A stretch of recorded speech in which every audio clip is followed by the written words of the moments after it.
اعوذ باللہ من الشیطان الرجیم بسم اللہ الرحمن الرحیم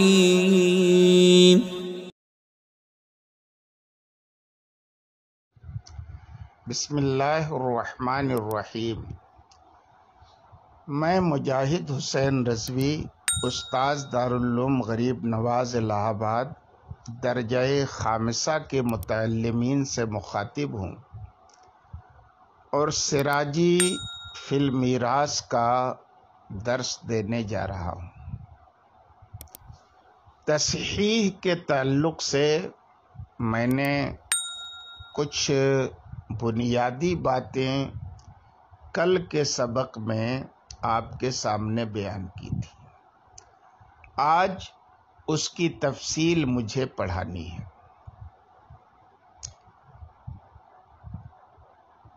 یہ آپ لوگوں پر پہلے واضح ہو چکا ہے۔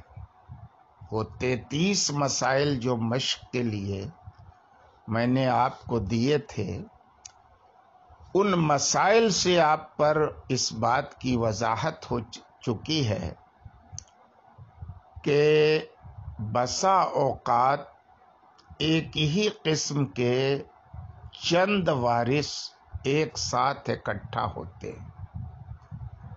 مثلا میت نے کئی بیٹیاں چھوڑی یا کئی بیویاں چھوڑی۔ ایک آدمی کو 4 تک شادی کی اجازت ہے تو موت کے بعد 4 بیویاں بھی چھوڑ سکتا ہے۔ ایسی صورت میں ہر فریق کو، مثلا بیٹیوں کا فریق ہے، بیویوں کا فریق ہے، اصل مسئلہ سے انہیں جو حصہ ملتا ہے، جب اصل مسئلہ سے ملے ہوئے ان حصوں کو وارثین کے فریق کی جو تعداد ہے، جس کو ہم عدد رؤوس کہتے ہیں، اس پر تقسیم آپ کریں گے تو بسا اوقات اس میں کسر واقع ہو جائے گا۔ 1.5 پونے 2 2.5 بانچنے کی نوبت آ سکتی ہے، اور حساب میں کسر سے بچنا ضروری ہے۔ وہ حساب صحیح نہیں ہے جس میں کسر ہو کہ 3 کسی کو ملا ہے اور 2 ہیں پانے والے تو 1.5 بانٹ دیں۔ اس لیے اصل مسئلہ یعنی جو مخرج ہے، اس میں ایسا عدد جستجو کر کے رکھنا پڑتا ہے جس عدد سے تمام حقداروں کو بغیر کسر کے حصہ مل جائے۔ اسی عمل کو تصحیح کہتے ہیں۔ آپ جانتے ہیں کہ تصحیح کا لغت میں معنی کیا ہے؟ صحیح کرنا، درست کرنا۔ لیکن علم فرائض کی اصطلاح میں تصحیح نام ہے اس سب سے چھوٹے عدد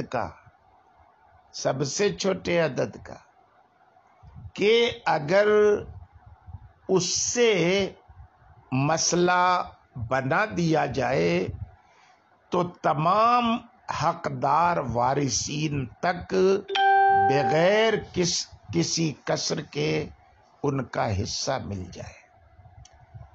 یہیں پر ایک بات اور یاد رکھنے کی ہے کہ آگے آپ کو جب اصول کو برتنا ہے تصحیح کے، تو وارثین میں سے ہر فریق کو عدد رؤوس سے تعبیر کریں گے۔ ہر فریق میں جتنی تعداد ہے وارثین کی، اس کو تعبیر کریں گے آپ عدد رؤوس سے، اور اصل مسئلہ میں سے جو ان کو حصے ملے ہیں وہ سہام کہے جاتے ہیں۔ سہم منے حصہ۔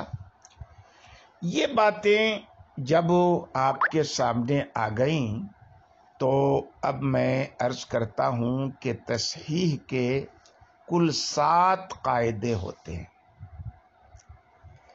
پہلے 3 قاعدوں میں عدد رؤوس، وارثین کا جو فریق ہے اس کی جتنی تعداد ہے، عدد رؤوس اور سہام یعنی اصل مسئلہ سے ان کو جو حصے ملے، اس عدد رؤوس اور سہام کے درمیان نسبت کا لحاظ ہوتا ہے، اور اس کے علاوہ ان 3 اصول کے علاوہ باقی جو 4 اصول ہیں اس میں سے ایک وارثین کے ایک فریق کے عدد رؤوس اور دوسرے فریق کے عدد رؤوس کے درمیان نسبت دیکھی جاتی ہے۔ پہلے آپ وہ 3 اصول دیکھیں جو عدد رؤوس اور سہام کے مابین چلتے ہیں۔ پہلے قاعدے کا نام آپ سمجھ جائیے کہ استقامت ہے، دوسرے کا نام موافقت ہے اور تیسرے کا نام مباینت ہے۔ اب ہر ایک کی آپ تفصیل سنیں۔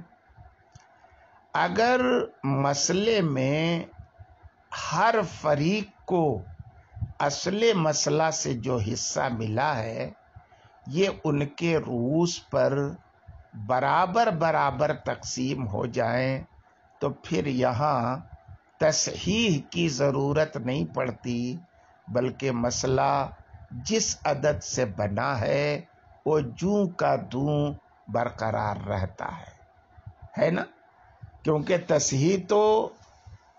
تصحیح کا عمل تو ہے ہی اسی لیے کہ کسر ختم ہو جائے حصوں کا، تو پہلے سے ختم ہو اصل مسئلہ سے تو تصحیح کی ضرورت نہیں رہے گی۔ مثلا ایک مرنے والا مرتا ہے اور بیٹیاں چھوڑتا ہے 2، اور ماں چھوڑتا ہے اور باپ چھوڑتا ہے۔ اب آپ جانتے ہیں کہ بیٹیاں اگر 2 یا 2 سے زیادہ ہوں تو ان کو ثلثان ملتا ہے، اور ایسی صورت میں ماں کو سدس ملتا ہے اور باپ کو بھی سدس ملتا ہے، حالانکہ یہاں باپ کی فرض مات تعصیب کی حالت ہے کہ اصل حصہ یعنی سدس بھی ملتا ہے اور بچ جائے تو وہ بھی ملتا ہے، لیکن یہاں بچے گا نہیں۔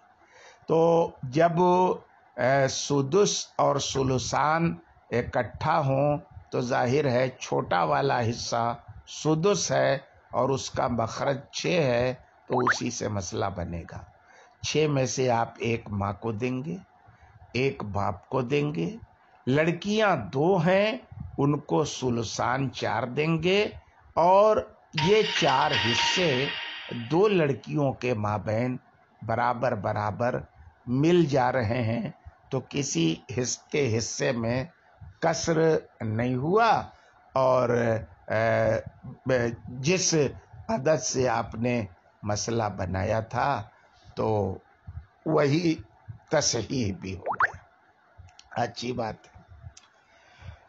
اور اگر مسئلے میں ایک فریق کے حصوں میں کسر ہو جائے، صرف ایک فریق کے حصوں میں، یہ پہلی صورت بتائی ہم نے جو استقامت کی، اس میں تو کوئی کسر ہوا ہی نہیں، لیکن دوسری صورت یہ ہے کہ ایک فریق کے حصے میں کسر ہو جائے، تو اب ایسی صورت میں ہمیں سب سے پہلے اس فریق کا جو عدد رؤوس ہے اور اصل مسئلہ سے جو اس کو حصے ملے ہیں ان میں ہم دیکھیں گے، غور کریں گے کہ کل کے سبق میں آپ نے تماثل، تداخل، توافق، تباین کی جو 4 نسبتیں پڑھی ہیں تفصیل سے، یہ یہاں پر